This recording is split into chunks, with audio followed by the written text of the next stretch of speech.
Hey everybody, welcome back to History Student Reacts. Today we'll be watching Otto Von Bismarck Part 6, Germany, by Extra History. Last time we saw how Bismarck maneuvered his way into a war with France, and how Prussia absolutely demolished them. In this episode we will see the end and aftermath of that conflict, as well as the unification of Germany. If you guys end up enjoying this one, I would appreciate it if you would check out my Patreon. It is linked down below, and it will give you access to exclusive reaction content. Anyway, with all of that out of the way, let's jump right into this video. The Prussian army reigned victorious. A 250,000 men had surrendered to them, and the French emperor was their prisoner. It was time to make peace. There was only one problem. Well, there's a lot of problems, actually. This is a bit of a shorter one, so we've got a lot to pack in. You've got the French emperor as your prisoner, but how much influence does this man actually hold? You see, capturing an emperor sounds great. It sounds like the thing that happens when you win. But when the emperor is the state, and he's also your prisoner, who do you negotiate with?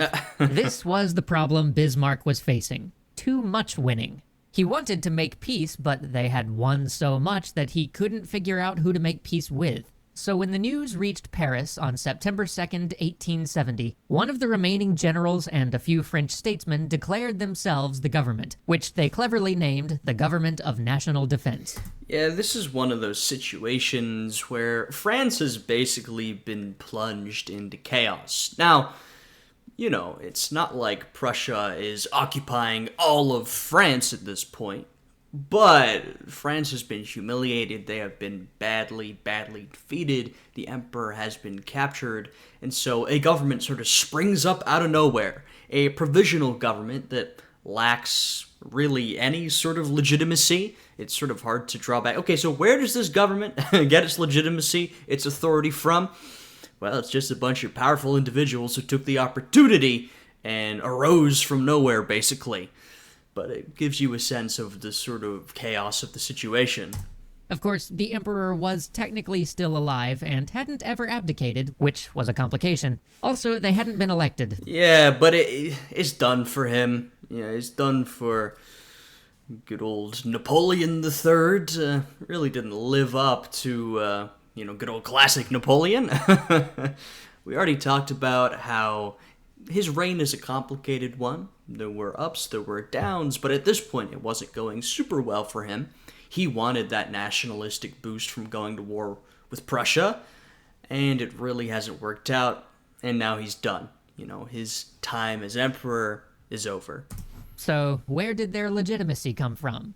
Well, everybody basically agreed nowhere. Yeah. This slapdash government maintained some semblance of control by delivering strong speeches about how France wouldn't give up an inch of territory, to which Bismarck responded, Alsace and Lorraine, please. Negotiations with this pseudo-government quickly fell apart. Yeah, and so Bismarck wants Alsace and Lorraine, these territories that had been fought over by Germany and France in one way or another, because, you know, these states had changed over time. Of course, even at this point, there is no unified German state, but they've been fought over for a long time and would continue to be fought over, looking ahead to the future. Moltke was pretty stoked. This meant he would get to march on Paris after all. As the Prussians approached the French capital, the Government of National Defense recalled all of France's armed forces from their colonies, their holdings in Italy, and summoned them to the defense of the homeland. Soon they had a formidable force at Paris, at least on paper, and they began to dig in. But Moltke simply surrounded the capital and laid siege to it. One of the main members of the Government of National Defense pieced out via air balloon to see... To my understanding, there was actually a fair number of people who pieced out using air balloons at this point. see if he could raise an army in Loire. Everybody else stayed put, defenses raised, just waiting for Moltke to try to storm the city. Moltke had no intention of doing something so blindingly wasteful, though. Instead, he planned to simply let Paris starve and wait them out while the rest of Germany's forces patrolled France, crushing whatever other armies the French put in the field. And I said, you know, Prussia hasn't fully occupied France yet, but now it's getting worse and worse and worse for France. Bismarck argued that they should shell the city, something that Moltke and the general staff felt was inhumane. Right, and we might get a better chance to talk about this later, so I'll only sort of reference it lightly. But when we think about the next couple of decades to come, France, the French people, will be imbued with an intense hatred of Germany. A lot of it stems from this. They already had some beef in the past, of course, but you can sort of imagine why. France has been militarily humiliated, and all this stems from what the French people felt was an initial sort of diplomatic humiliation. They've been defeated easily militarily, and now it just feels like the Germans are kicking them while they're down. You can sort of start to understand why the French became so hateful towards the Germans. And, of course, it's a complicated issue, right? World War I springs up from a lot of different things. But if we look at the relationship between soon-to-be Germany, it's hard to talk about it because we don't quite yet have the German state, but we're about to get it. And even at this point, in most ways, Prussia is basically acting like a unified German state. So we look at the relationship between France and Germany in the years to come, and especially if we look at the peace negotiations following the First World War, we talk about the Treaty of Versailles, you can see how harshly Germany is treated, and France especially really pushes that. Against the rules of war, and probably ineffective anyway. But as time wore on, Wilhelm got impatient with the rising costs of this siege and ordered Moltke to listen to Bismarck. There is much debate about how much effect the guns had, and whether it was the shelling or just the starvation that led to surrender, but at last, the Government of National Defense signed an armistice. During these peace negotiations, the representative of the Government of National Defense pleaded... And once again, keep in mind, this is a sort of provisional government that has no real legitimacy, has no real authority, and also has no power. What are they supposed to do? They can't really do anything. Pleaded with Bismarck, saying that if Paris acceded to all demands, it would cause a socialist revolution. Yeah. Bismarck coolly replied, "Then I recommend provoking an uprising now while you still have an army to crush it." Yeah, and so that is what happens, right? It leads to a socialist uprising. What this leads to, the humiliation that France is facing, the illegitimate government. Of course, we have the formation of a new French Republic, but something that sort of briefly occurs is we have the formation of the Paris Commune, which is this basically socialist commune. It's a really fascinating sort of era. It's very brief, but it is sort of an actual look at legitimate leftist or socialist government at this time, a time when, socialism is on the rise. It hasn't reached its peak yet. When we talk about sort of the era before this, the 17 into 1800s, sort of liberalism is still sort of on the rise, and socialism is emerging. So it's really a fascinating example of sort of broadly socialist or leftist government at this time. And, people like Engels and Marx will talk about this and write about this and think about this. So it's really interesting. And so, yeah, it does basically lead to a socialist uprising, though the Paris Commune doesn't last for very long. Outplayed at every turn, the Government of National Defense gave Bismarck basically everything he wanted. He got Alsace and Lorraine with nearly 1,700 villages and towns, adding 1.5 million new souls to the... Yeah. 1.5 million. It's not like Alsace and Lorraine is small territory with not that many people. No, this is significant. To my understanding, also significant financially, significant culturally, significant in terms of population. So you can see why it's such a big deal and why France really wants it back. The German Empire. He got 5 billion francs in gold to be paid as indemnity, and Prussian troops would be staying in France until that was paid. And once again, when you look at all of this, and then fast forward a couple of decades, and you look at, the terms that France imposes on Germany following World War I, it starts to make a lot more sense. Just in case some real French government came along and tried to go back on their deal. Oh, and also, Bismarck got a German empire. Yep. More specifically, he forced the French to officially acknowledge Wilhelm as Kaiser, or Emperor, of Germany. Yes, and with that being mentioned, it's worth saying that Wilhelm is crowned emperor in the Hall of Mirrors in Versailles. And so there's two parts to this. First off, that gives him this association with the great kings, great monarchs of the past. There's that.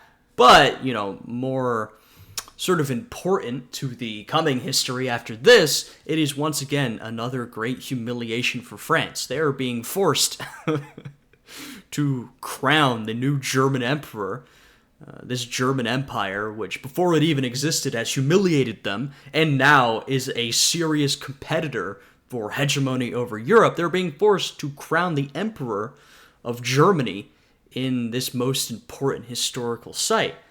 And the Treaty of Versailles will be signed, negotiated in the Hall of Mirrors in Versailles. So once again, you can see that from this point onwards, France is always thinking about this defeat that they suffered because of Germany, because of this new German empire, because of Bismarck in many ways. And yeah, this will lead to serious consequences down the road. The last real step in the unification process. Back when the war first started, the southern German states, the last holdouts, had sort of been absorbed into this growing entity which Bismarck had been putting together. During the war, citizens of Baden or Bavaria or Württemberg had fought side by side with Prussians. It had given them a sense of unity and brotherhood that eclipsed their regional differences, made them an army of Germans fighting together. So now, as the war wound to a close, after experiencing such a great victory through cooperation, these states all voted to become part of something greater, something called the German Empire. Yes, and this new German Empire is a federation, much like, for example, the United States. Of course, it has a strong central government, but it is made up of states that have some autonomy, have some political power in their own right, which of course makes sense because a lot of these states have been independent or at least autonomous for a long time. It might be difficult to amass all of that power into one unitary government, strip all of their power away, so instead we go for a federal system, a federation, where we do have a strong centralized government, but in some cases, in some affairs, these states are still allowed autonomy. They can still run their affairs to a certain extent, though, of course, the central government, its authority is supreme.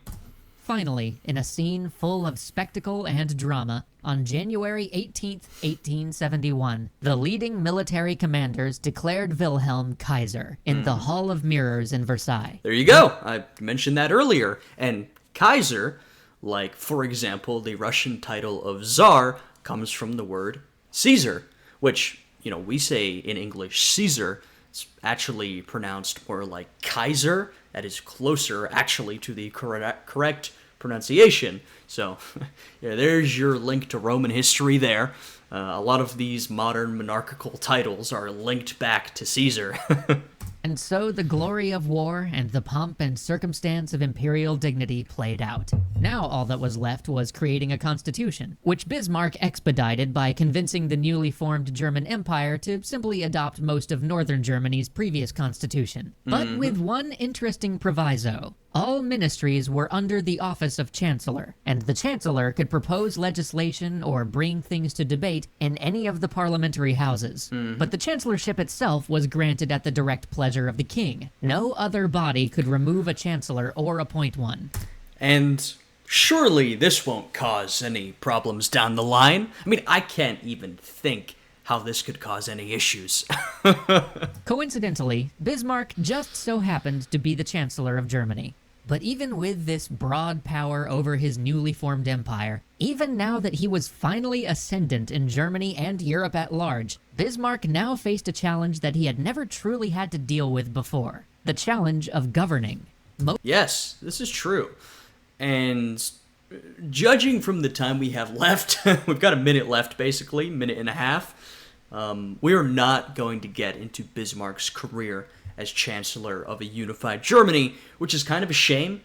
We're basically cutting out an entire chunk of Bismarck's career, and I think a really fascinating chunk of his career, really dealing with the domestic politics of this new German empire. Now, there's still foreign policy to be talked about. I mean, Bismarck will remain one of the most important characters in European foreign policy. He will continue his realpolitik brilliance, but just to give you guys a very brief look at what Bismarck gets up to after the unification of Germany, because I think it's important to at least tack that on to the rest of his career. So, he becomes the Chancellor. One sort of interesting part about Bismarck's chancellorship, and I talked about this much earlier in the series when we were talking about his conservatism, is that Bismarck continues his sort of dynamic conservatism where, he absolutely wants to enforce the status quo, the conservative status quo, but one of the ways Bismarck does this is by trying to preempt his opponents. And so one of the more prominent political forces in this German Empire is the Social Democrat Party, though at this time they're far closer to socialists than what we might see as social democrats today. And Bismarck, he does all the usual stuff, banning their political activity, oppressing them, persecuting them, sort of typical conservative government style. But what he also does is that he takes some of their platform. We're talking about workers' rights, social programs, social security, that sort of stuff, and he implements it himself, sort of getting ahead of his opponent, which is, of course, sort of an interesting and many would argue counterintuitive thing for a conservative government to do. But that's not how Bismarck sees it. He sees it as him being able to hold on to power by keeping the people happy politically. So that's one aspect. Another aspect that I feel has to be talked about is it's called Kulturkampf, right? And this is basically Bismarck's anti-Catholic crusade. I guess calling it a crusade is a funny thing to do. It's a whole host of anti-Catholic policies. Now remember, Prussia is Protestant, very firmly so. They sort of, in many ways, embody that sort of Protestant way of doing things. Though, of course, religion has been on the decline for a bit by the time we get to this. Bismarck himself is a fairly pious Protestant. And so he's concerned about Catholic influence. There's a lot of concern about Catholic influence in Protestant countries. You can look at the United States of this era and beyond. It has similar concerns. And so Bismarck comes out with these whole host of anti-Catholic policies. Now, one aspect of this that I particularly want to get into is the treatment of the Polish people. And I think this might be the most controversial part of Bismarck's legacy, because Bismarck, he does have a controversial legacy. He's a brilliant guy, but of course, that doesn't mean that everything he did was good. That's not what that means at all. It just means he did it intelligently. You can do bad things intelligently. And so we talk about the Germanization of the Poles. Now, we look at Prussian territory and then German territory, and a lot of their lands, the land of Eastern Prussia, Eastern Germany, is sort of modern-day Poland. And, of course, Poland had been partitioned in the late 1700s. Its territory had been taken by Germany, or by Prussia, Austria, and Russia.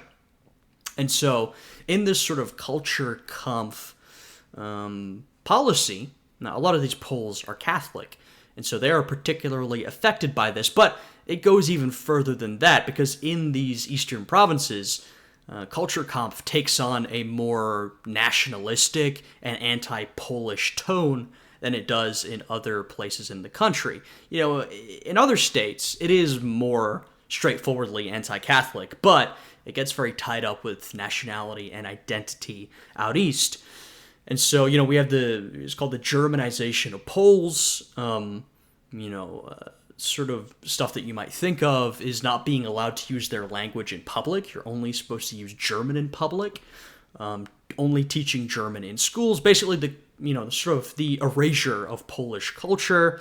We have German colonization of these Polish territories, so the government tries to facilitate lots of Germans moving into these Polish territories so that they're less Polish, more German.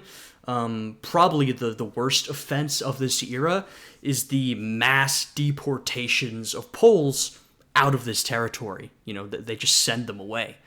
So some pretty terrible humanitarian violations in order to sort of achieve this project of German nation building. And there's a particular quote that's often shown from Bismarck in relation to what is called the Polish question. So you can sort of see the connotations there, and it sort of gives you an idea of Bismarck's perspective, and I have it here. Bismarck, in 1861, so this is a bit before, but he says, quote, "Hammer the Poles until they despair of living. I have all the sympathy in the world for their situation, but if we want to exist, we have no choice but to wipe them out. Wolves are only what God made them, but we shoot them all the same when we can get at them." End quote. So he says, I have all the sympathy for their situation, but basically, in order to secure German existence, we have to wipe out the Poles. Now, he doesn't end up wiping out the Poles, nor does he pursue that policy, but he does basically try to erase Polish culture and identity. Now, what this ends up doing is basically stimulating more resistance. As we know, the Poles get more and more upset as we head towards, both world wars, really. They do eventually get their own state, and then, of course, we hit the Second World War, which is absolutely terrible for the people of Poland, and then we hit sort of Soviet domination, so we have a long time to go before Poland is okay in any shape or form, but there is a rise in Polish nationalism and Polish resistance heading into the late 18 and 1900s. So that's what I wanted to talk about. There is a whole lot more to cover with Bismarck's domestic policy. Of course, there's also the foreign policy. Like I said, Bismarck really became one of, if not the most important character in the European international space, this whole balance of power. He was often the arbiter of a lot of these conferences and agreements and diplomacy that occurred. Bismarck himself was more opposed to colonization abroad. He was more focused on the European project. And Germany had emerged as, one of the predominant powers of Europe, really in competition with France for that number one spot. And if you remember what I talked about last time, the most powerful European country would be Britain, of course, with their global empire. But Britain was in many ways, at this point, still rather detached from continental Europe. And so when we talk about the most powerful continental European power, now it was France and Germany in competition with each other. So really, everything had changed with the arrival of Germany onto the scene. So that's sort of a brief look at the foreign policy and the domestic policy. Since they didn't cover it, I felt I had to at least give a sort of brief look at what occurred after the unification of Germany. Most of Bismarck's life had been focused on unification, on expansion, and on foreign policy. He'd never before really had to focus on questions of domestic policy for Germany. A new Germany, one sewn together out of disparate people of different backgrounds and different faiths. Yeah. And here perhaps would be his greatest challenge, because now he had to ensure the continued meteoric rise of this new German empire, while at the same time fending off the jealousies of Europe's existing great powers, so that they didn't band together and crush this fledgling nation. Yep, he had a big task on his hands, both internationally and domestically, and I just talked about sort of how he tried to achieve his goals and conquer that task. This Herculean effort would take him the rest of his life, and for all of its difficulties, would be the triumph of his foreign policy and his political philosophy of revolutionary conservatism. Yeah, that's a good way to put it. I've been referring to it as sort of dynamic conservatism, but revolutionary conservatism. Like we said, Bismarck was a particular type of conservative that is different from what you might think of and different from many other conservatives at the time. And absolutely, sort of the power of Germany was a monument to his triumph, to his success. In the end, Bismarck absolutely was successful at expanding the Prussian state, expanding Prussian power, then unifying Germany, and then, keeping Germany this strong international power and keeping the German state strong domestically. He was absolutely successful. Once again, that doesn't mean what he did was morally good or morally justifiable. A mixed bag, right? There's some good parts, there's some bad parts. Sometimes it's complicated. I talked about the Germanization of Poles. I think a lot of people see that as a really negative aspect, really unjustifiable, and I would definitely agree with that. But yeah, sort of a complex career. But in terms of Bismarck's goals, taking the morality out of it, yeah, he absolutely achieved what he wanted to achieve.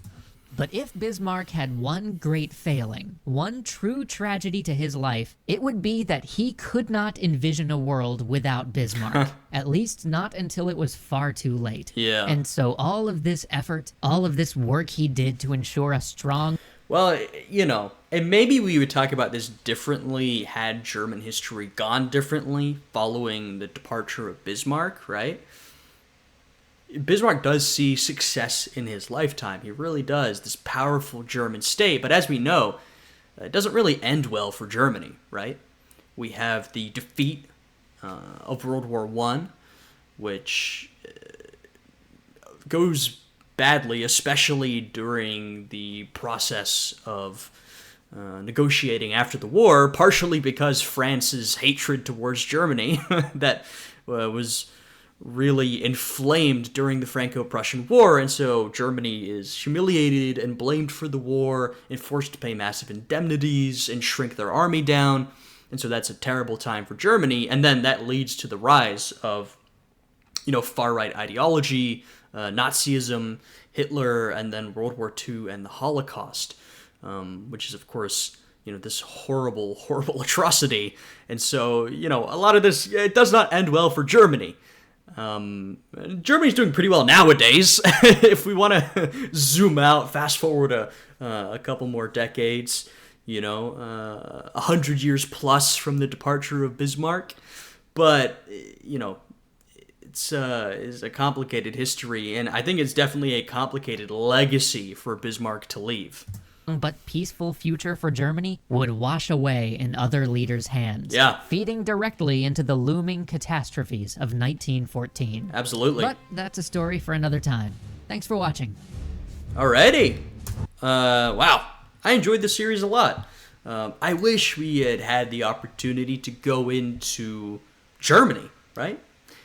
This series was basically focused on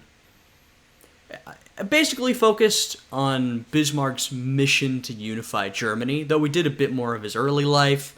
I think, it came out to 6 episodes. I guess they're like, well, we can't make it longer than that, but I would have loved to have seen more on Bismarck's time as Chancellor, his domestic policy, his continuing foreign policy, because I think there's a lot of fascinating stuff there. Bismarck truly was this dynamic and brilliant politician, both on the international stage and domestically, extraordinarily pragmatic. So there would have been a lot of interesting stuff to talk about, but I tried to pack it in the best I could. That does mean that, this reaction is almost half an hour long for a 6-minute original video. So we've got over our time limit, I think, but I wanted to talk about some of that stuff. Anyway, I hope you guys enjoyed this one. If you did, please leave a like, subscribe, all that good stuff. I hope you guys are having a good day today, and I will see you all again next time. Goodbye.